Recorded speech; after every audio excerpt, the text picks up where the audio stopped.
Good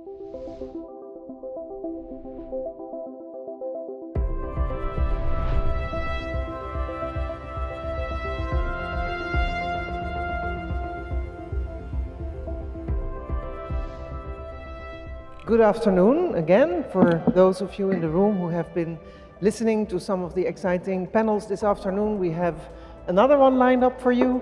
The photos in the back show a few more panelists who unfortunately could not be with us today, but we still have a wonderful set of voices who are going to entertain us for the next 45 minutes on the topic of operator-to-operator collaboration and coordination in building a sustainable and safe space ecosystem.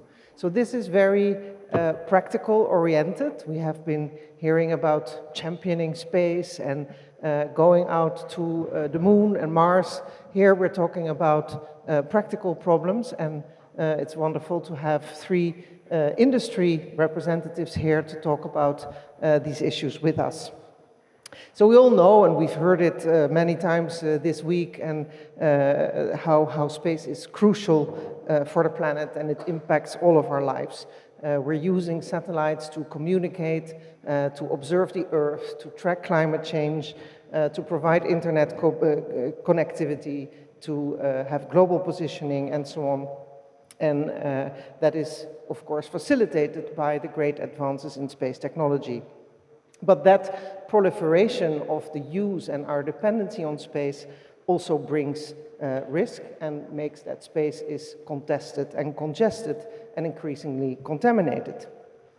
So to ensure that we, and especially also future generations, can continue to use the benefits of space, it's important that we work towards certain practical solutions, such as space traffic management.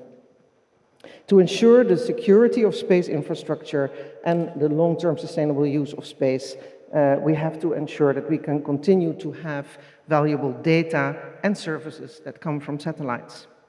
And we do have certain regulatory frameworks in place, established in the framework of the United Nations. We have treaties, we have non-legally binding guidelines and principles, but we need to specify those into more concrete measures and mechanisms to secure and maximize the benefits that space offers. So we're seeing several initiatives at regional level, at national level, at international level that are converging and trying to make this happen.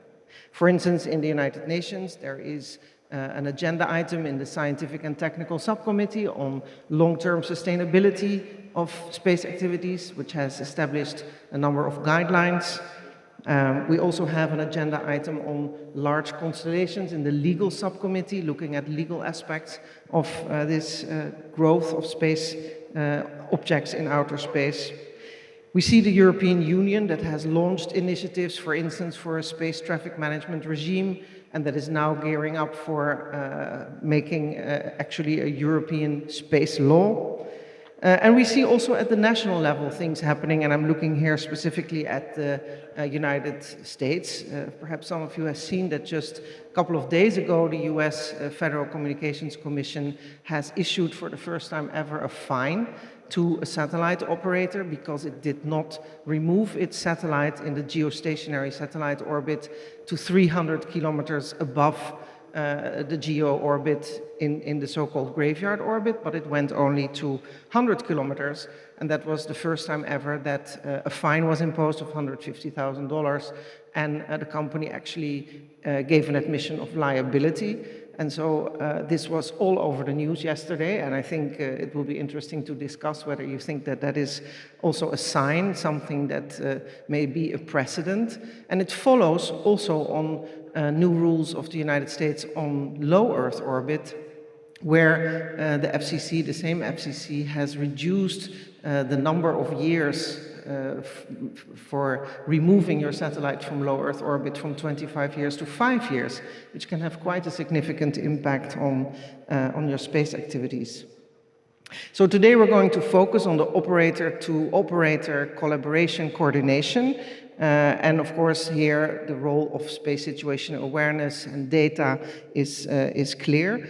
and this is all linked to space sustainability, which is one of the pillars of the IAF president at the moment. He has the SIS agenda, security, investment, and sustainability. And we're happy also to have Agnieszka, who is the lead of the sustainability pillar, to be with us in this panel. So I'm going to ask each of the panelists to briefly say a few words about their first take before we go into some specific questions.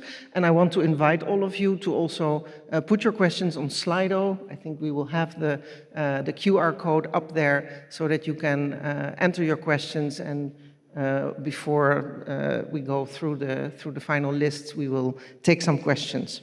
So let me start with Catherine Dolderina. She is the General Counsel of D-Orbit, and please take the floor and introduce yourself and give us your initial take on this topic, please.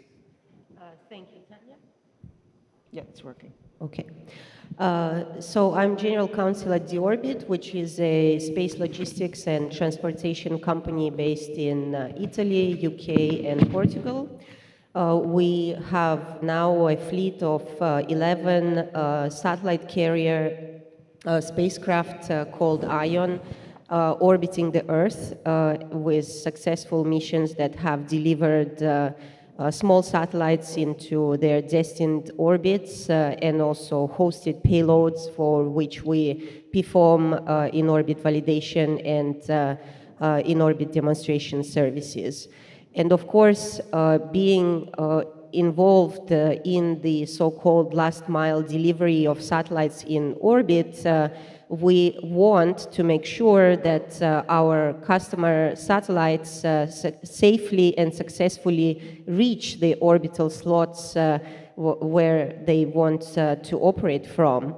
And for this reason, the issue of safe and sustainable space operations is very important for us. And for example, prior to every release of a customer satellite from the board of ION satellite carrier, we perform the collision risk assessment and analysis, and only upon successful completion of such tests, we perform the release commands so that the satellite leaves ION and reaches the orbit where it is supposed to stay.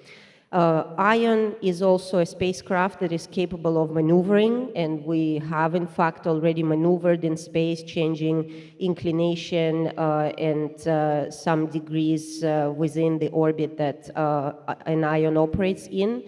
And also from this perspective, it is our responsibility to inform the community about such maneuvers so that other spacecraft and their operators are aware that IONs are maneuvering at this and this time into that and that position. And of course, we take it seriously, and we do inform particularly SSA providers, and we register each ION spacecraft with two providers, the European SSA provider as well as the US SSA data provider, with whom we have direct contact, and we have members of our teams that are assigned to the task of communicating with the SSA data providers, but also with operators whenever it is necessary. And we feel that it is really of utmost importance that everyone diligently participates in this exchange of very needed information, that this information can be centralized by some institution or institutions and consolidated, processed and analyzed in order to then pass on to the community, so that we all operate in an environment that we know best in terms of safety and maneuvering possibilities and flight passes that operators' satellite are doing. Thanks very much, Catherine. Jeffrey Apeldoorn, you are Head of Government Solutions Europe for ICEYE, based in Paris. Would you like to say a few words about yourself and what you're doing in ICEYE, what ICEYE is doing? Yeah, thank you very much. And first, thank you for having me here on the panel. Yeah, so I'm based in Paris, but actually ISI is a company with its headquarters in Espoo, next to Helsinki in Finland.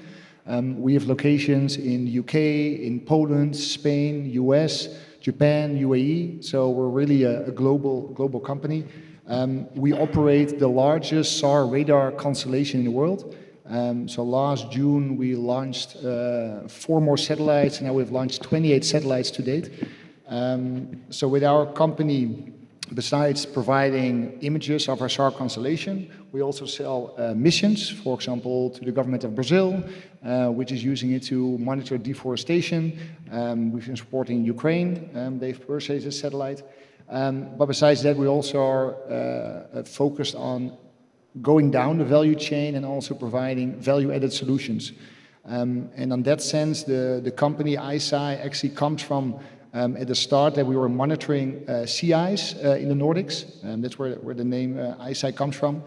So the founders really have it close to their hearts to help with natural catastrophes and natural disasters. And so we have developed a suite of products. Most significant are one supporting floodings, so we can show where floods are and how deep the flood is and which houses are affected.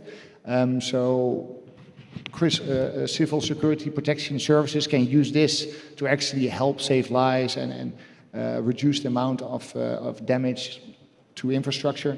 We also have a wildfire product. We had a press release about a week ago where we announced that the Australian government is using our flood product and our bushfire, because they say bushfire instead of wildfire in Australia, to help save lives over there. So as a company, because we have quite a big constellation, we have seen with the increase of satellites in our company that we also had a need of getting more automated systems in place to be able to do avoidance collision maneuvers. Of course, we're using services like Space Track from the Space Force and also EU SSTL or SST on the European side to make sure that those services have our orbits in the database over time, such that other operators can predict with near real-time information on what we're doing. For us as a company, it's really important that we make sure safety of our own fleet, but as well the safety of low Earth orbit. And for us, that's actually more important than just going for the commercial gain. So if we have this option, we first go for the safety and then we go for the commercial side. Thank you. And obviously, it has to be safe for you and for others. And once we spoil it, no one can use the Earth orbits anymore. Agnieszka, you have already been previously on the panel and introduced yourselves, but I'm sure we may have some new people in the audience. So would you like to do that again, please? Yes, thank you, Tanya. Well, first of all, those of you who were here for the previous panel, I apologize, you have to look at me again. Sometimes the schedule works out like this. And for those of you who are new, who just came for this panel, my name is Agnieszka Łukaszczyk. I'm a Vice President for Government Affairs at Planet for Europe, Middle East, and Africa. And this topic that we're discussing here is extremely important. I'm not sure how well you know about Planet, how much you know about Planet, but we have the largest Earth observation constellation in the world with about 200 satellites in orbit, and we're the only entity right now that is able to monitor every place on Earth every day. So you can imagine the amount of investment that went into space. So obviously it is in our interest that we can rely on those assets and keep them safe and sustainable for a long time. It's interesting, actually, the connection from the previous panel, because we're talking about the impact of space technology on the world. But if we want to have an impact of that technology, we have to make sure that those satellites can operate for a long time. They can be in a safe environment. So the sustainability, it's a circle. And I'm actually wearing a second hat here that Tanya mentioned before. The IAF, the president of the IAF, Clay Morey, came out with these 3 pillars for the IAF under his mandate, which are sustainability, security, and safety. And I have an honor to chair or to head the task force on sustainability. And when we're talking about sustainability, we're talking about sustainability on Earth and sustainability in outer space, because they are very much interconnected. So if we want to really benefit from the technology, we have to make sure that we take care of what we have up there. And those assets that we have up there really have an impact. I mean, you can't fix what you can't see. And so it is in our interest. And I think this is what's interesting about this topic, that when we look at all those international initiatives that are taking place, all the operators, regardless if we're competitors or not, we are in the same boat. It is in all our interest that that environment is safe and that we can all operate in it. Because if you cause debris, for instance, that same debris can hit you, your own assets, right? So this is kind of above all the politics. It is an interest of all of us that we actually communicate and work together and establish some best practices. But as we all know, it's not very easy. For sure, and I indeed remember that we had that first talk about the sustainability task force, and initially it seemed to be focused mostly on sustainability of outer space. And then while we were talking, we were saying, yeah, but actually we should also emphasize the role that space plays to ensure the sustainability of our climate here on Earth. So I think that's indeed very, very important. And what comes across from your stories here is that I think transparency is an extremely important concept, not only about your own operations, but knowing what others are doing is really quite key. I'm going to ask you each some personal questions, and if others want to react on those points, please feel free to also chip in. Jeffrey, I'll start with you. With all these constellations that we're now seeing, I think Starlink has now something like 5,000 satellites out of a total of, what is it, 8,500, 600 of active satellites in space. The congestions of orbits, and specifically low Earth orbit, is of course more and more important. What does your companies have as a strategy for end of life of its satellite to ensure more sustainability in space? You said there were 28, 26 satellites. Is there an end-of-life strategy in the company? Is that maybe linked to your license, to your operation licenses, that you have to have debris mitigation plans? Can you tell us a bit about that? Yeah, so thank you for the question. Yeah, for us at ISI, sustainability is one of the really important factors in our business. A couple of weeks ago, our CEO, Rafal, he signed actually an agreement with Joseph Aspacher, the head of ESA, assuring that all our processes are actually very sustainable, like the whole supply chain up to our operations. And what for us is important, to have a sustainable use of space. Like, we all have the same mentality in that, and our company is as well like that. Like, if we have collisions, it will affect everybody. So also at the end of life, we actively have that implemented in our designs and our operations. So when the satellite comes to the end of its life with the fuel, then we make sure that there's enough fuel to deorbit our satellite. So our satellites are all in LEO. So they all are actively then deorbited and burn up in the atmosphere, to make sure that we don't contribute with more non-active objects in a low Earth orbit. Even though, of course, they will deorbit, but it will take much more time than if we deorbit it. So that's our strategy, to really have the sustainability. Yeah, thank you, thank you. And Agnieszka, is it important that we find collaboration among all operators globally, or is it maybe okay to start smaller regionally or with like-minded states, or what should be the strategy in getting efficient operator-to-operator coordination? I think it is essential to discuss with our global partners. I mean, we all know that a space environment, it's a global commons. It doesn't belong to anybody. And anybody can launch something into space. Now, it's sort of like, you know, when you live in an apartment building and if you want to keep the common areas clean, everybody needs to keep it clean, right? Because even if like 3 neighbors are going to keep it clean, but the other 3 are going to, you know, put trash there or whatever, it's going to be dirty. It's the same sort of metaphor for space. We are all operating in the same place, and we all have to communicate. So this is why what I mentioned earlier, we have to talk to operators outside of the kind of geopolitical situation. If we really want to make a difference up in space, like we have to talk to the Chinese, we have to talk to the Russians, we have to talk to the Westerners, we have to talk to Africans, we have to talk to Latin American. Is it easy? Absolutely not, because unfortunately, the daily politics really impact those conversations. But we need to rise above that, at least if it's not possible on the governmental level, which is always more difficult, at least on the operators level. Like the operators, because we don't have the same, same limits, let's say. We can all get in one room and start discussing how we can communicate and sharing our positions, even just starting with that, where anybody is. So there's a proximity of collision. We can, know about it and maneuver and do something, because there's going to be many more satellites that are going to be launched in space. That space is going to be crowded even more. Everybody thinks outer space is huge, but the ones that we really, benefiting from, it's very small. It's just around the Earth. So it is limited, and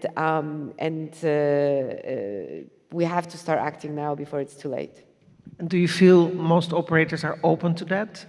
I think a lot of them are, more and more. I think now, being in this congested space, operators are noticing that we don't really have a choice.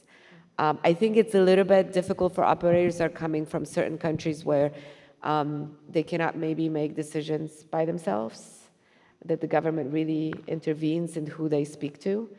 But I think if you speak to them outside of the official meeting, they sort of all get it. Which I think it's already a light in the tunnel. So you have to sort of maybe bypass the government in some instances and just go direct to those who can make the calls. Yeah, interesting.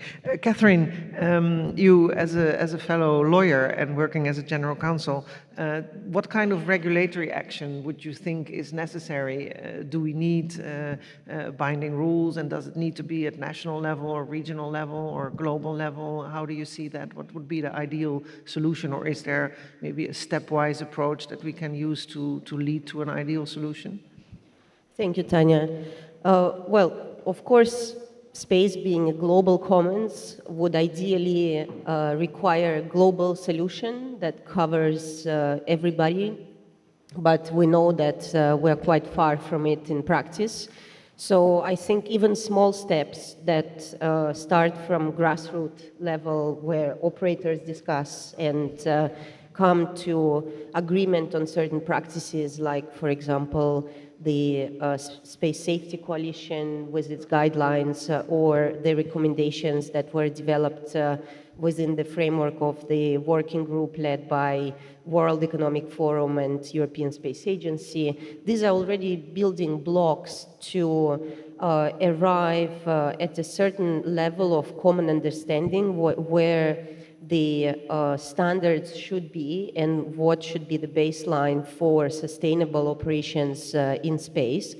And for instance, in the recommendations of the working group of the World Economic Forum, we can see one that is directed to governments, that governments should then uptake these recommendations that the industry and operators agree on and translate them into requirements. Because if we think, for example, about traffic on the surface of the Earth, if you violate traffic rules, you get a fine.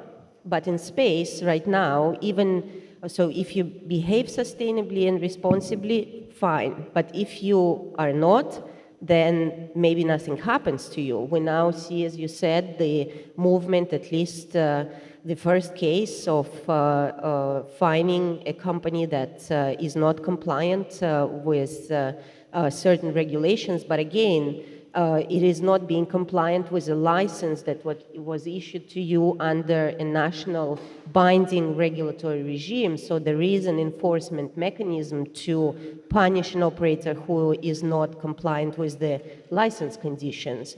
And I think maybe growing from grassroots level into national requirements that are enforceable and that can have consequences in case they are violated, then the community maybe will mature into being ready for a global scenario or an institution or a framework that will then consolidate the management or coordination of space traffic for everybody on the global scale. Thank you. Yeah, so it's basically little steps and then leading hopefully to something global. And of course, yeah, we do see a lot of these initiatives. You mentioned a couple, like the World Economic Forum initiatives, the Space Data Association, of course, also where operators share data, and space sustainability rating, and net zero space initiatives, and you see many indications that the industry itself, and I think the 3 companies where you work for also confirm that, are becoming more and more aware that it is in their own interest as well as of the global community that we address these issues. Jeffrey, in looking at collision risks and collision avoidance warnings and maneuvers and so on, we have seen situations in the past where there have been such close calls, and I think we all will remember ZombieSat about 13 years ago, where an Intelsat satellite started to drift in the geostationary arc. And at that time, there was a successful collaboration, coordination, but it was, of course, much less crowded. It was in geostationary orbit. It was less time. There was more time available. And the situation is probably different today. And I remember a case, which I also always use in my classes for students as a concrete example, where there was an expensive ESA weather satellite, Aeolus, which was on collision course with one of the Starlink satellites. And there was a collision warning, which was not very grave, but then, so there was contact between the operators, but then the collision risk became greater, and there was another effort at establishing communication, and Starlink or SpaceX didn't pick up the phone. And so ESA decided to move its satellite out of the way because it could, and it, of course, wanted to protect its satellite. So that shows that this is much more difficult nowadays. Has that kind of thing ever happened to your satellites, and what would be your strategy to respond or to react to such a risk of actual risk of collision course with another satellite or a piece of debris or whatever?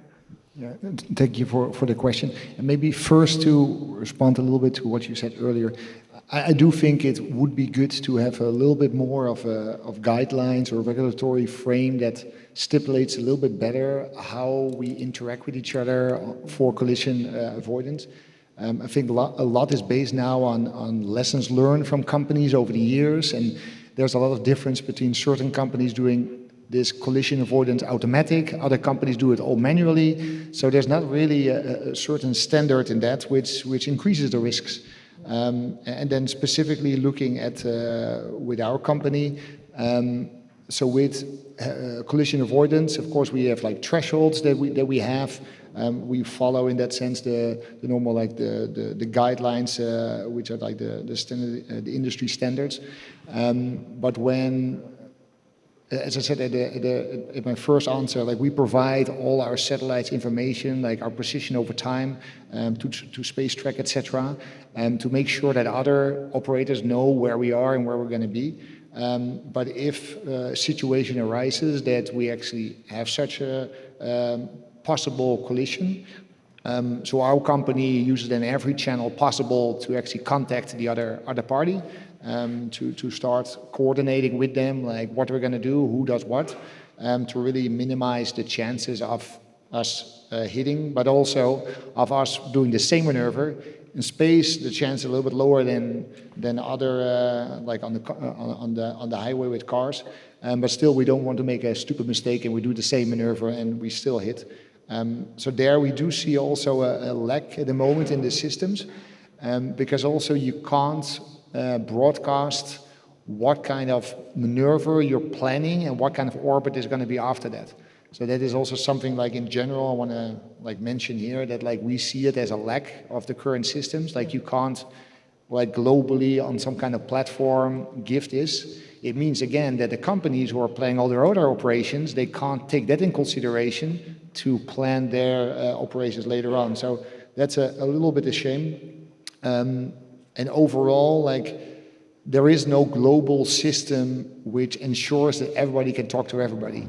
That's also a thing. Like you already said it, that example with SpaceX. Like there should be a better global platform where we are able to, for sure, speak with the other operators, and that we, for sure, know that we coordinate the maneuvers and we're not going to hit something, because it would be a real tragedy that in the end we sort of increase the amount of debris, not because of we as one operator didn't do our job, but just because we couldn't coordinate with other operators on Earth. So I think there are still some steps for us to take, and I think this is a good forum to mention these things, and I hope we're going more and more in that direction. But it is difficult. Like a lot of governments have their own standards, their own strategies. And as I said, also sometimes companies are sort of guided by the government, so it's not easy to do this. And like with more and more constellations and more satellites, the chances of something happening are increasing. And we know, like if there's a couple of big crashes and really it's like a cascade effect, then we might end up with whole LEO not being really useful for us anymore. And we see now with, for example, with Starlink and other LEO constellations, like we're getting dependent, the same as we are all very dependent on our mobile phones. Like Earth is getting more and more dependent on constellations in LEO, and maybe in 5 or 10 years there's going to be even more. And if then something happens and these kinds of constellations are suddenly out, then the same as now, we are pretty bad in finding our routes to a certain city without our GPS, etc. And before we just use maps, and now the youth probably can hardly use the maps anymore. We might have the same problem in the future. So I think it's important that we're doing this coordination, and as we said earlier, all our companies know that this is a generic problem for all of us. So it's not like, oh, Planet has a problem and ISI doesn't have any problem with that. No, like we're all in the same boat. So I think that's pretty good that we're already at that starting point. Yeah, and sometimes we call it the tragedy of the commons, right? We are supposed to all use it for peaceful uses and for the benefit of humankind, but if everybody just does whatever they please and doesn't clean up their mess, nobody will end up being able to use it. So that is, I think, a message that we should preach loud and clear also to the community. Agnieszka, do you know if that has ever happened to Planet, a collision course where there was a danger of a collision and that you had to coordinate with other operators?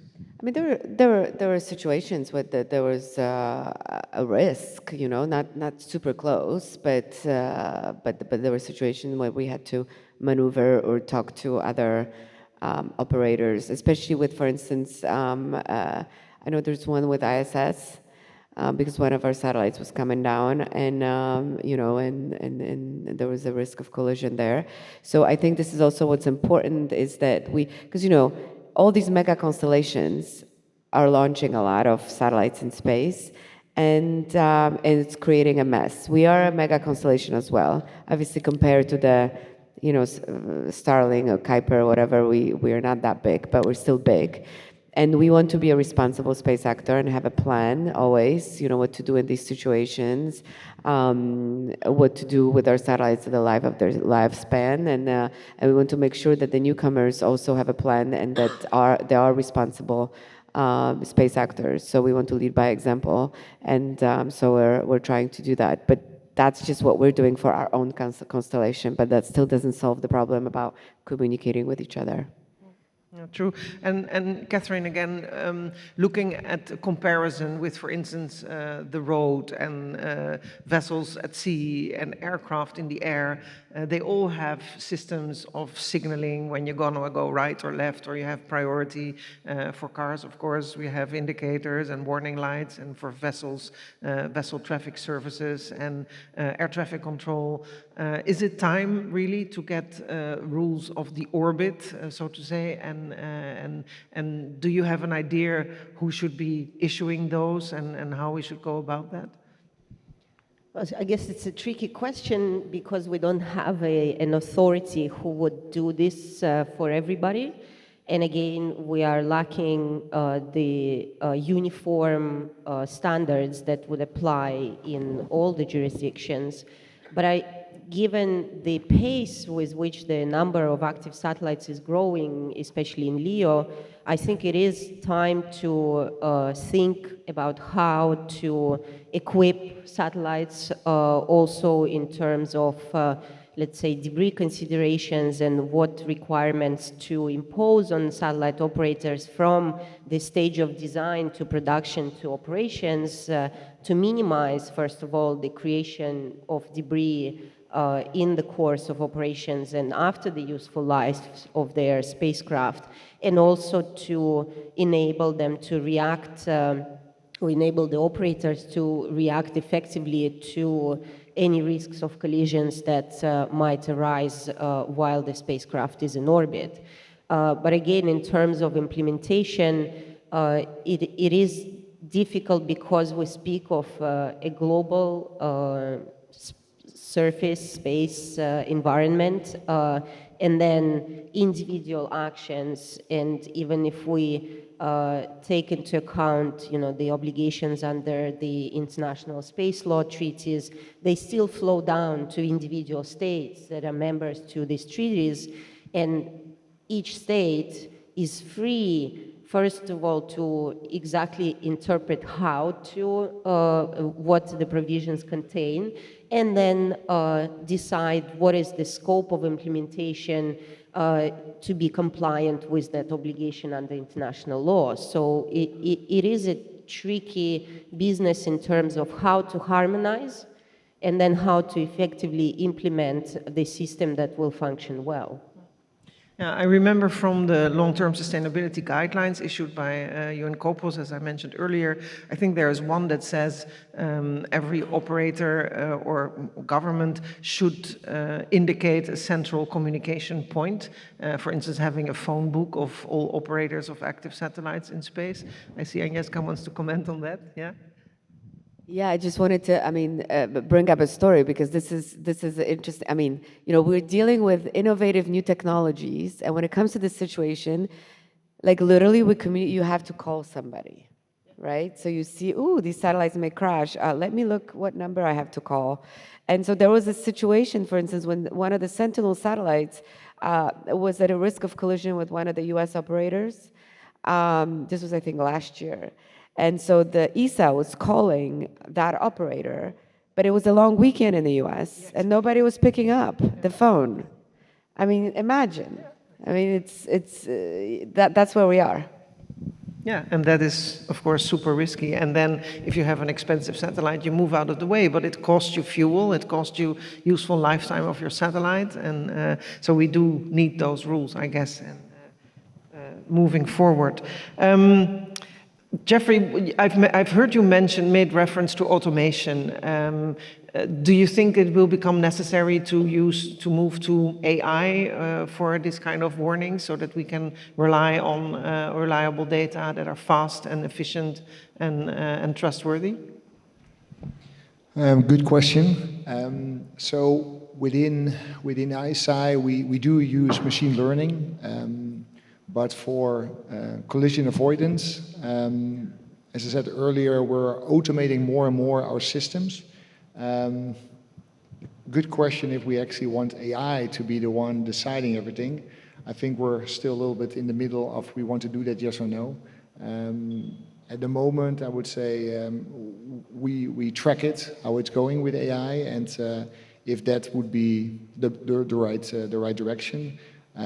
But it can possibly be an advantage use of having a more efficient collision avoidance, especially like when we get more and more satellites, when it's becoming almost impossible to really predict, etc. And then maybe AI would be a measure to sort of go through the data and help us out. Super.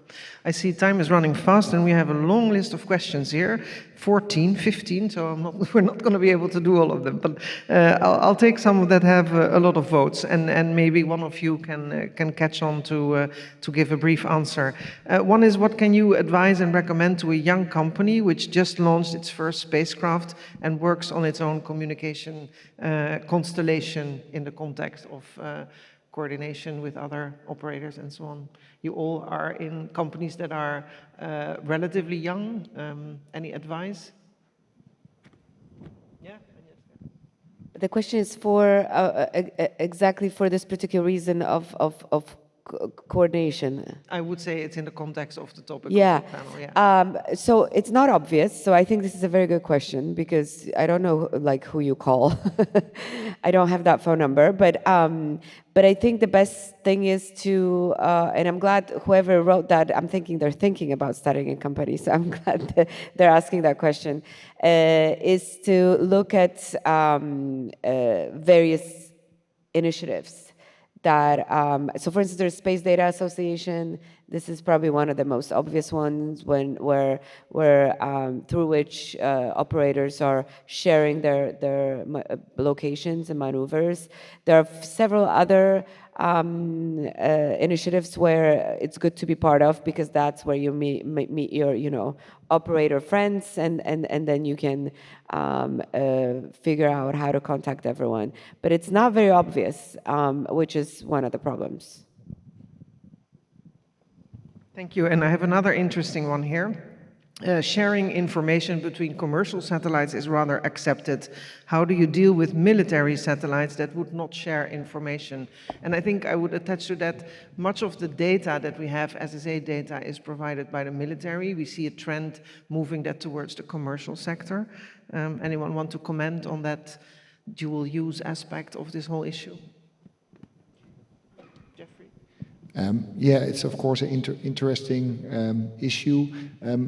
The luck that we do have is, for example, with Space Track, it is being, the information is being provided by the Space Force, so they do, at least on the US side, they have the knowledge about the military satellites. Of course, they also track military satellites of other nations. So in that sense, getting the information which satellites might collide with your satellites, it's available. But of course, then we come back to the phone book element, that if it's like a sort of a covert up satellite, it's going to be hard to know who exactly you have to contact in another government. So in that sense, again, the point come up, what I mentioned at the earlier stage, that we need some kind of platform which should then also include these governmental organizations which have their sort of covert satellites, where we're all able to communicate with the different parties, and we shouldn't just use telephone. I'm totally agree with that. And then it also means that those companies should have systems in place that even if it's the weekend, that people get messages on their phone or something like this, or what they have is like 24/7 every day of the week. At least some people stand by monitoring if something will happen.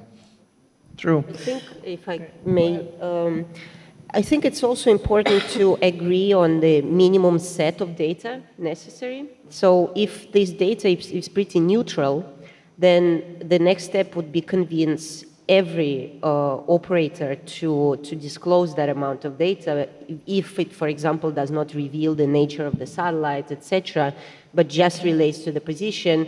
It could be done easier. Of course, it's a bit more tricky with the points of contact, etc., but since Space Force in the US is involved in any case, they could be a middleman in that sense, and maybe in other countries some other designated entities can be found. But the sharing the minimum amount of information is really critical and crucial to agree on. True. Someone asks, what do you think of the FCC fine of 150K, about the amount of the fine and how we should follow up the FCC's action? I haven't read let's say, the decision, if it's available.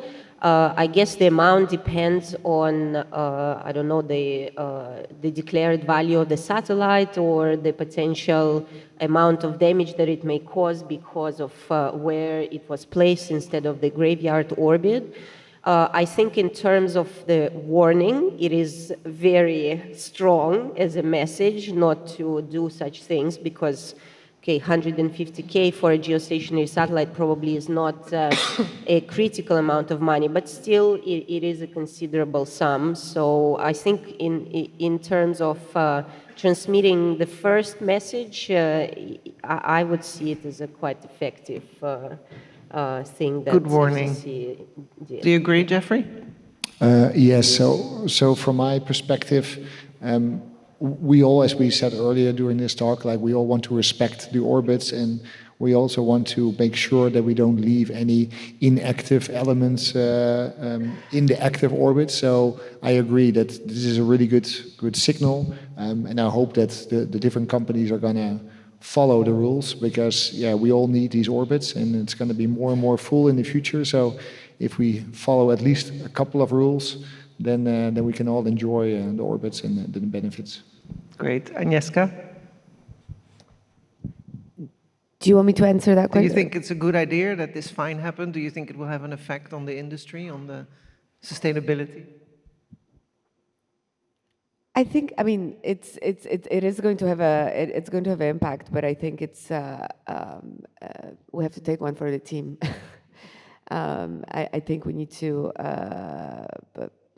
engage and go along with it. I think this is where we are. But one thing that I want to say is, this was maybe a little bit for the previous question, but nobody can hide in space. So when we're talking about military and defense and these spy satellites, they don't want to tell you where they are. We all know where they are. You can take a telescope, amateur telescope, put it in your backyard. If you know where to look, you're going to see it. There's no mountain or tree to hide behind in space. So you don't have to tell us what your spy satellite is doing. Just tell us that it's there so we don't hit it. That's it. Yeah, thank you. So I think our conclusion, because I see our time is up, is we need transparency, we need a phone book. We see that companies are aware and willing to cooperate and to coordinate. And so I think we should continue to spread that message and bring it out to the public so that we can continue to use low Earth orbit and GEO and all the other orbits for the betterment of humankind. So thank you very much to our panelists, and thank you to the audience for listening and asking many questions. I'm sorry I couldn't address all of them, but I hope you enjoyed the panel.